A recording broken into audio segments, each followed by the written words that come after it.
Y eso es importante, porque si yo le quito a usted la vejiga, ¿cómo orina? Con sonda. ¿Y dónde la pongo? Al riñón.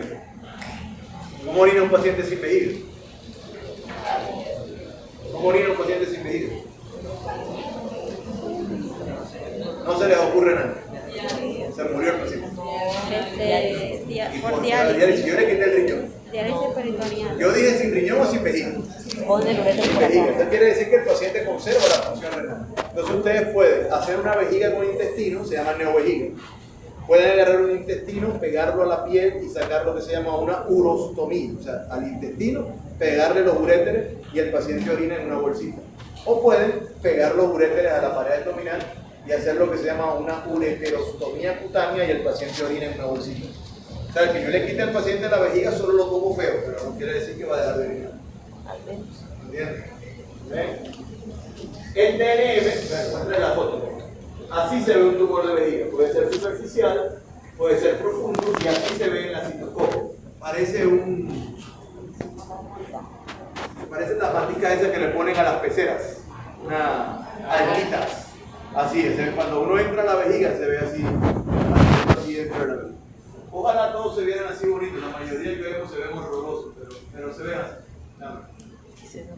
El cáncer de pene es sumamente frecuente y es asociado mucho a virus. Ella debe tener ahí su para escondido. Creo que se asocia el cáncer de virus al virus del papiloma. 20 puntos. Los urólogos somos culpables de que el cáncer de pene haya aumentado. ¿Por qué somos culpables? Y eso es una mea culpa de esta especialidad.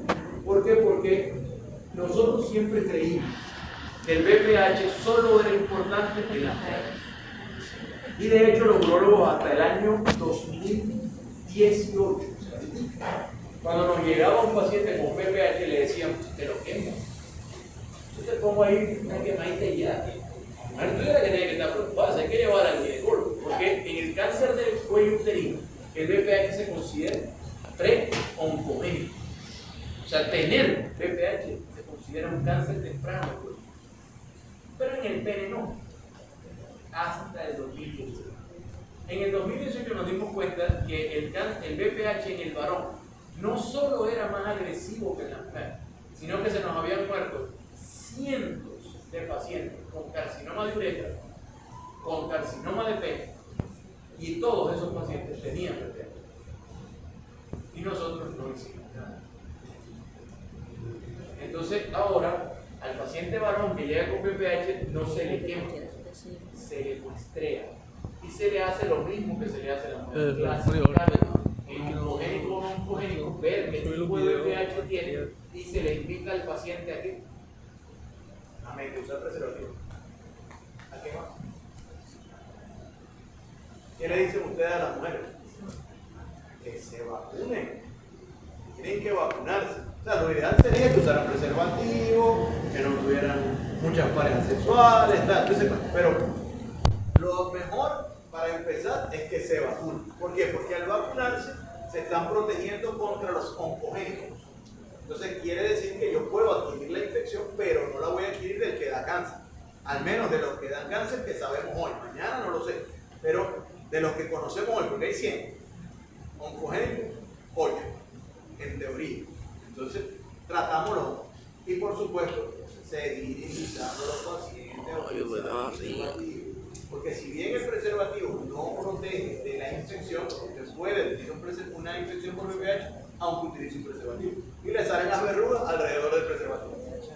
O sea, no le salen en el pene, pero le salen alrededor del preservativo. El no tener VPH en el glande es una gran ventaja desde el punto de vista oncológico. El preservativo no protege del todo, pero el VPH que sale en la piel, en el pubis, en los escrotos, no es tan oncogénico como el que pudiera salir en el glande. Ese es muy peligroso. ¿Okay? Esta es la clasificación del carcinoma de pene y solamente un detalle para los varones antes de cerrar este tema. El tratamiento del carcinoma de pene es amputación del pene.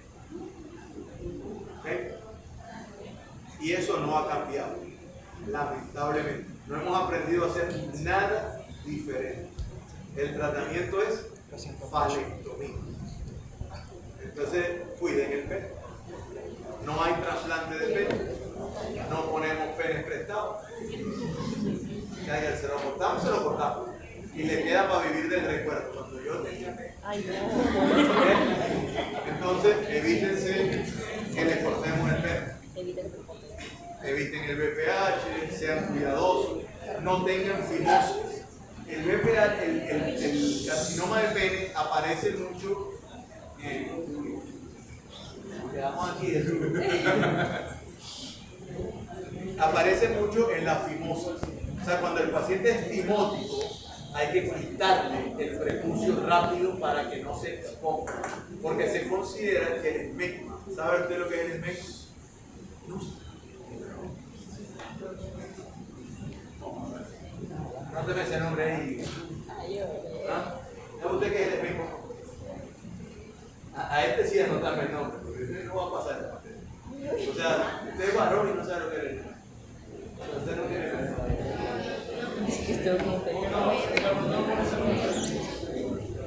esmegma, ¿qué es el esmegma? ¿Qué es el esmegma? Alguien que me diga qué es el esmegma.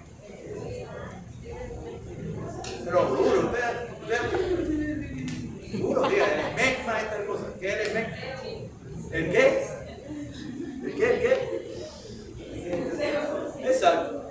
Tiene razón. El esmegma es esa sustancia blanquecina que aparece en el pene, que realmente es grasa, es sebo, pero aparece en alta cantidad en el pene no aseado. O sea, cuando el varón no se limpia en el pene, entonces acumula esmegma. Ese esmegma se ha demostrado que es oncogénico. Es oncogénico. Y esa información aplica también para los niños. Por eso quiere decir que si ustedes niños llegan a ver un pene con esmegma, agarren y vístanse, salgan corriendo de ahí, porque el esmegma es oncogénico para el varón, muy oncogénico para la mujer. De hecho, se considera que el carcinoma de cuello es producto o de una infección por BPH o de la exposición prolongada o múltiple al esmegma. ¿Ok? Entonces, dicen por ahí que a buen entendedor pocas palabras. Y así se ve un carcinoma de pene. Es frecuente verlo, lamentablemente. Bastante frecuente. Les voy a decir que yo llegué a Colombia en el 2017. Y cuando llegué a Colombia, había amputado 2 penes en toda mi vida. Desde que vivo aquí, ya superé los 100. En Colombia es harto frecuente el cáncer de pene. Por BPH, por fimosis, por descuido. Entonces, no se dejen cortar el pene. Y créanme que he cortado penes, el más joven que he cortado aquí, se lo corté a un venezolano. Era venezolano el paciente y tenía 20 años. Carcinoma macabro. De hecho, el paciente ya no está. ¿Dónde está? Y lo otro que nos quedaba era el cáncer de testículo. El cáncer de testículo también es un cáncer del varón y es el equivalente al carcinoma de mama. De ovario no, de mama. El carcinoma de testículo tiene un comportamiento particular y es muy, digamos, curioso porque recuerden que el testículo tiene 2 células. Tiene una célula de reproducción gonadal y una célula de soporte. Entonces tenemos tumores de la célula de soporte, tumores de la célula gonadal. Y hay tumores del testículo son seminomatosos, no seminomatosos y otras variantes. El tumor del testículo seminomatoso es bastante llevadero y curable. De hecho, el 85% de los pacientes hasta el estadio 3 se van a curar al 100%, o sea, curados. Pero el no seminomatoso